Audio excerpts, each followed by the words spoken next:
What God cannot do does not exist. My name is Sarah and I'm testifying from United Kingdom. On 29th of November last year, my son had flu jab in school. After the flu jab, a few days later, he began to have behavior changes. We kept on taking him to the hospital back to back.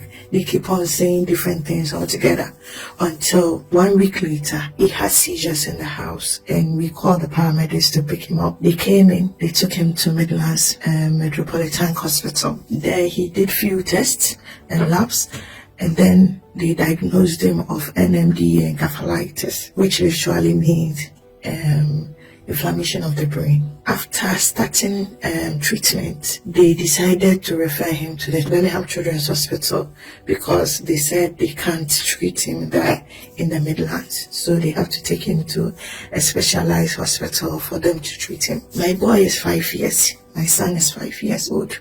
He's a healthy child with no ailment. He has never been in the hospital before. He doesn't have any underlying condition. In Birmingham Children's Hospital, after conducting all the tests, they decided to do a plasma exchange.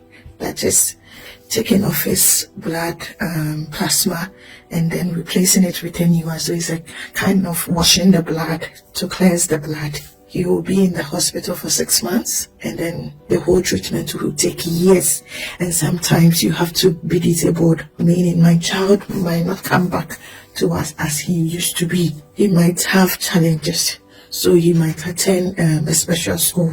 When we were admitted in the hospital, in ICU to be precise, because he was put in semi-coma for the treatment to commence.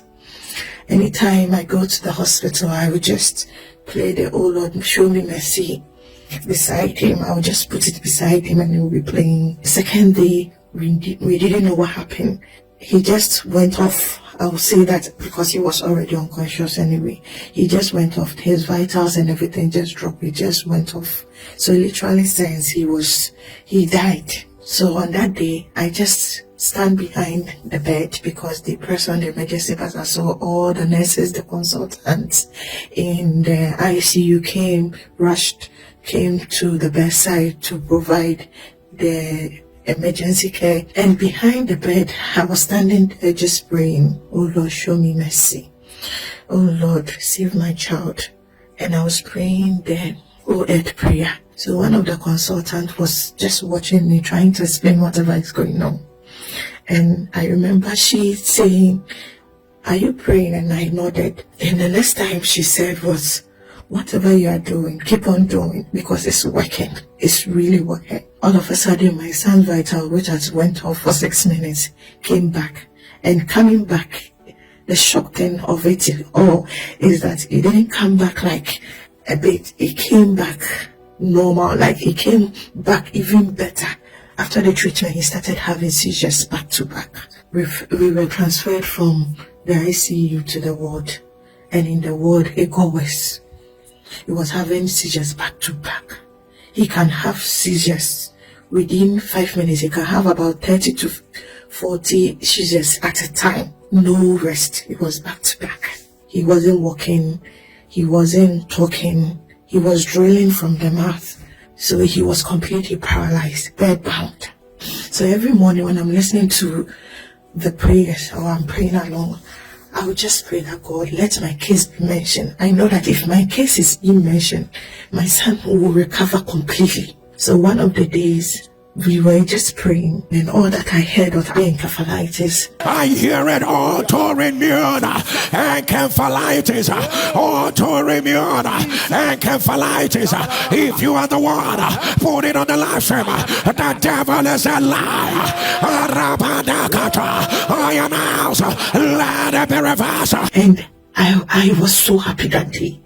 I was so happy that day. From that day, I said to my spirit that so far as my son's case has been mentioned, he is healed. He is healed in Jesus' name. And lo and behold, from that time, he started walking. From that time, he started eating through the mouth of surgery to cut everything short. My son is healed. My boy has been discharged.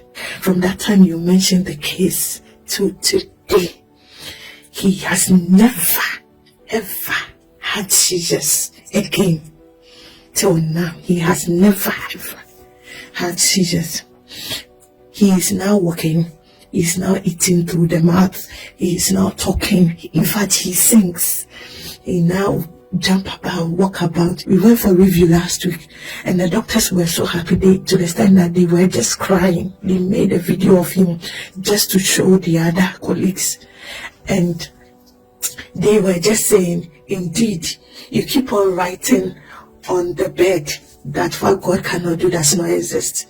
That slogan or that motto that you pasted around his bed and his room has really helped. Indeed, what God cannot do does not exist. Because normally we've seen cases like this and they don't come out normal. They don't come out as recovered early like this. But this time, God has been grateful to you.